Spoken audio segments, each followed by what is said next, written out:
హే సత్య, ఏం చేస్తున్నావు? శృతి, అది ఒక గడ్డి తీస్తా ఉన్నాను. ఓకే. అయితే ఒక విషయం చెప్దాం అనుకున్నా. చూడు, ఇట్లాంటి ఇంత ముందు జనరల్ గా ఇట్లా పురుకొస్తా కట్టేవాళ్ళు. ఇది జూట్తో చేసింది అనమాట. ఓకే. దీన్ని గట్టిగా ఇట్లా అయితే ఇట్లా తెగిపోతుంది. ఓకే. ఇది బై మిస్టేక్ ఆవులకి కడుపులోకి పోయినా కూడా పర్వాలేదు. ఓకే. కానీ ఇదైతే ఇది బై మిస్టేక్ వాటి కడుపులోకి వెళ్ళింది అనుకో, చూడు అసలు దీన్ని ఎంత, ఇప్పుడు చైనీస్ మాంజా అంటారు కదా, అట్లా ఉంది. ఇది అస్సలు తగ్గట్లేదు, ఎంత గట్టిగా లాగినా కూడా. సో ఇది వాటి కడుపులోకి వెళ్తే ఎంత ఇబ్బంది అవుద్దు కదా. ఓకే. సో అది ఒకసారి అందరికీ చెప్దాం అనుకుంటున్నా. అంటే మామూలుగా ఈ గడ్డి ఇవి కడతారు కదా, బండిల్స్ కడతారు కదా, అప్పుడు ఎక్కువగా చాలా మంది ఇదే వాడుతా ఉన్నారు ఈ మధ్య కాలంలో. ఓకే. చాలా డేంజరస్ ఇది. వీలైనంత వరకు వాటిని అవాయిడ్ చేయించండి వాళ్ళు కట్టే వాళ్ళ చేత. ఇట్లా పురుకోసలు కడితే కొద్దిగా ఈజీ అవుతుంది అనమాట. మిస్టేక్ వాటి కడుపులోకి వెళ్ళినా కూడా ఏం కాదు.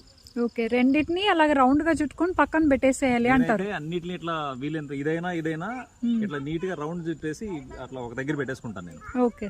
సో అదనమాట. Okay Satya, nice information. Thank you.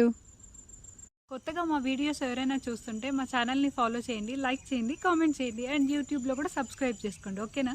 Bye.